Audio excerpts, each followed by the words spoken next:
time when nights were darker, quieter.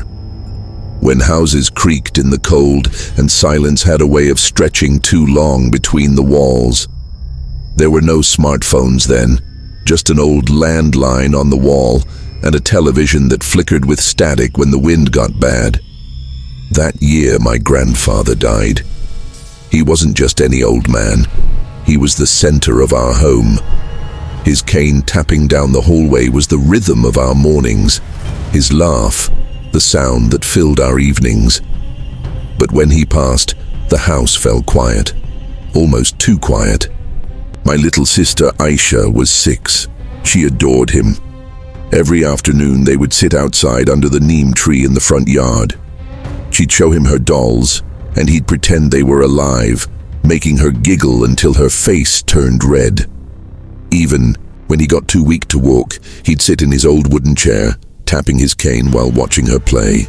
The day after his funeral, that chair was left where it always was, right in front of the house beneath the tree.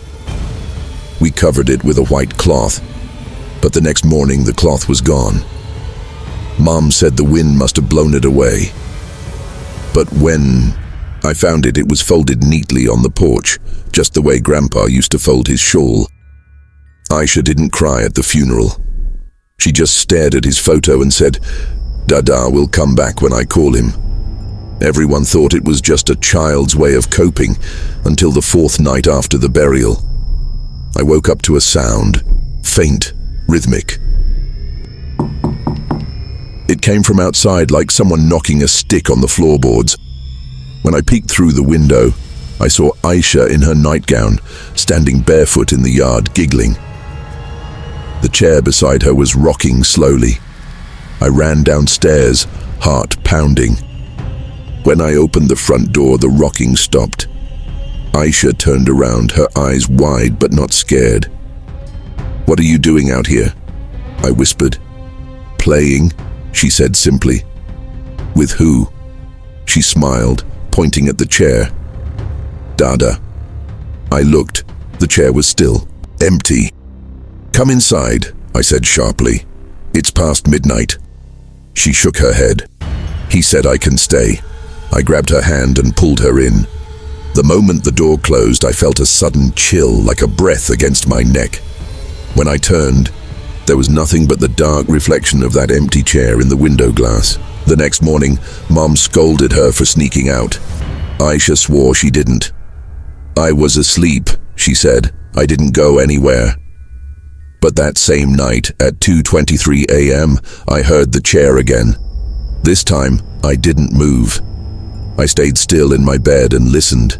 The wooden creak, the soft giggle, and then the faint whisper of a man's voice, low and broken, almost like breathing through dust. It said her name.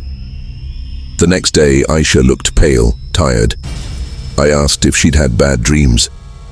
"No," she said. "Dada told me stories. He misses us." I stared at her.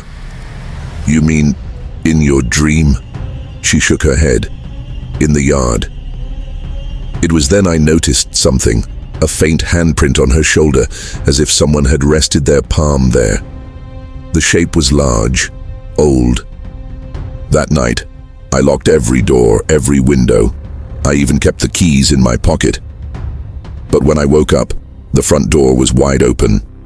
The chair was facing the house now, its legs leaving deep marks in the wet dirt, as if it had been dragged.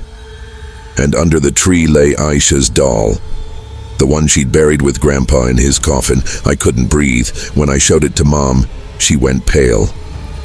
We both knew we hadn't taken it from the grave. From that day, things began to change. The air inside the house felt heavier, shadows lasted longer. At night I could hear faint breathing behind me when I brushed my teeth. And Aisha, she began talking to him openly, laughing, answering questions no one else could hear. Once, I asked her where Grandpa was right now. She smiled and pointed to the corner of the room. "There," she said softly. But when I turned to look, I smelled something. The same smell of his old shawl, mothballs and smoke. That's when I started keeping a flashlight by my bed. One night, I decided to stay awake and catch her sneaking out. I waited, eyes open, flashlight ready. At exactly 2:23 a.m., the air shifted, like a sudden drop in temperature. My window fogged up from the inside. Then I heard it. Tap, tap, tap. It came from the hallway. I stood, slowly opening my door. The light flickered. Aisha was standing near the front door again, barefoot, whispering. I turned on the flashlight. She flinched. "Don't," she said softly. "He doesn't like the light." Her eyes glistened as she looked past me over my shoulder, like someone was standing right there. "Who?" I whispered. Her voice trembled. "Dada." The air around me felt colder, thicker. My ears rang like pressure was building, and then the door behind me creaked. I turned, but there was no one. When I looked back at Aisha, she was holding something in her hands, Grandpa's old wristwatch, the one he'd been buried with. That was when I realized this wasn't imagination anymore. Something from that grave had found its way home. For the next few days, I couldn't stop thinking about that watch. My grandfather had been buried with it. I remember the glint of it on his wrist before they closed the coffin. I asked Aisha where she found it. "He gave it back," she said, as if it were the most ordinary thing in the world. "He said I should keep it safe until he's ready." I wanted to believe she was making it up, but the watch was still ticking. It shouldn't have been. That night I hid the watch in the kitchen drawer and locked it. The next morning it was gone, and Aisha was wearing it on her tiny wrist. Something inside the house had changed. The air felt damp and heavy, and the wooden floors groaned even when no one walked across them. Mom blamed the weather. I blamed something else entirely. By mid-October, the nights had grown colder. The old radio in the hallway started turning itself on around 2 a.m., whispering static until someone unplugged it. The dog next door barked, every night at the same time, facing our porch, growling low as if it saw something standing there. Aisha's laughter became rarer, replaced by quiet murmuring. Sometimes I caught her staring out the window, nodding at nothing. When I asked who she was talking to, she'd say, "He's waiting for you to believe him." One Saturday evening, the power went out. 2002 was full of blackouts, but this one felt different. The moment the lights died, every sound in the house stopped. The clock, the crickets, even the wind. Then, in the dark, the chair outside began to creak.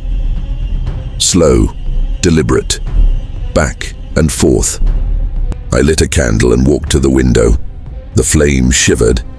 The chair moved again, though there was no wind at all. When the light flickered higher, I saw it.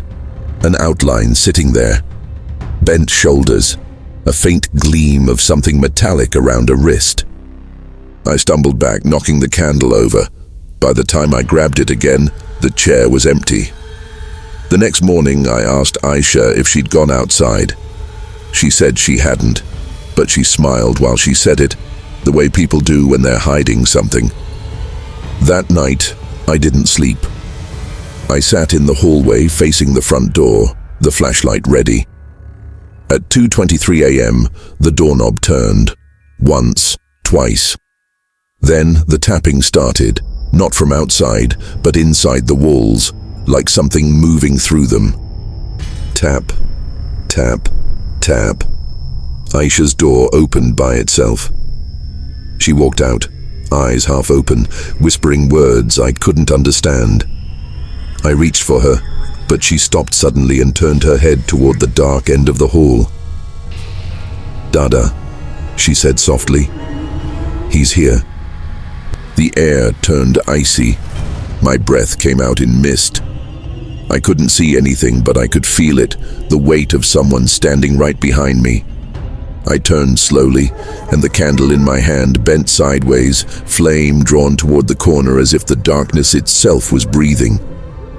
Then a voice, dry and distant, came from everywhere at once. Why did you move the chair? The light went out.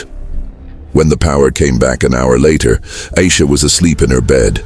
Her small hand was clutching the watch, its second hand ticking backward. I didn't tell anyone what I'd heard. Who would believe me? In 2002, people still laughed at ghost stories, but every night after that, I could hear it. The cane, tapping softly in the hallway, moving closer to my door.